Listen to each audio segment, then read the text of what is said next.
opportunities. I don't think there's, pricing pressure is, you have to live with.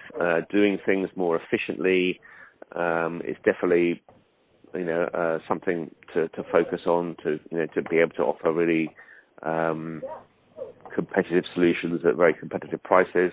I think there are opportunities in terms of geography. There are emerging markets all the time are trying to attract interest and offer their trading capabilities and their marketplaces out to a broader community. So there are certainly opportunities to add markets to products to increase their globality.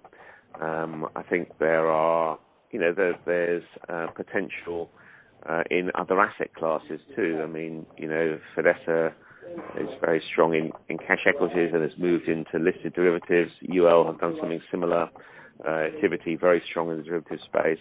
But then there's fixed income.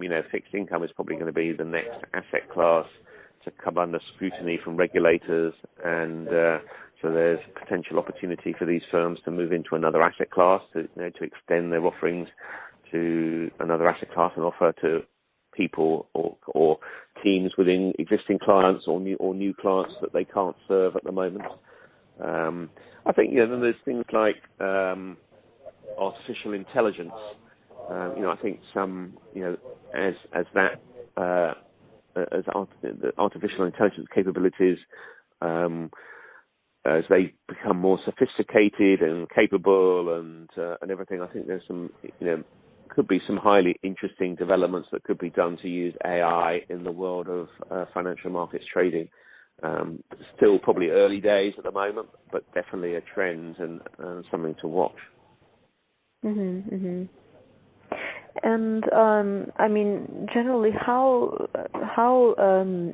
fast or slow-moving things are in this market? So, say if a new competitor was to come in, or if someone, I don't know, like Reuters decide to really invest into this and expand in some of the products.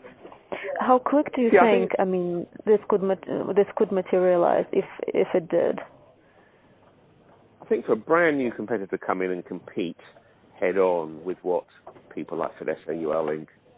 Are doing is very difficult. The barriers to entry are very high. There's so much you would have to do. And these firms, these banks and brokers, this is, these systems are so important to them. They're only going to use the most resilient, reliable, proven capabilities. They're not going to jump on some internet startup that's promising the world, because they just couldn't. They just wouldn't be able to do that. So I think in their core markets and core capabilities, these firms are safe from some brand new entrants. But all the time, Fidessa would have dismissed UL Link several years ago, but UL has certainly improved a lot, and now it's combined with another firm that those two together present a much bigger competitor. So competitors can arrive by combinations of vendors getting together and stuff. So that's most likely where that might come from. But I think where there is interesting, a lot gets talked about the fintech space, and there are all sorts of small, interesting fintech companies with really niche solutions, and those niche solutions could compete with things that they could steal bits of. They're never going to replace a whole Fidessa system, but they might come up with something quite clever that replaces a bit of it. However, having said that,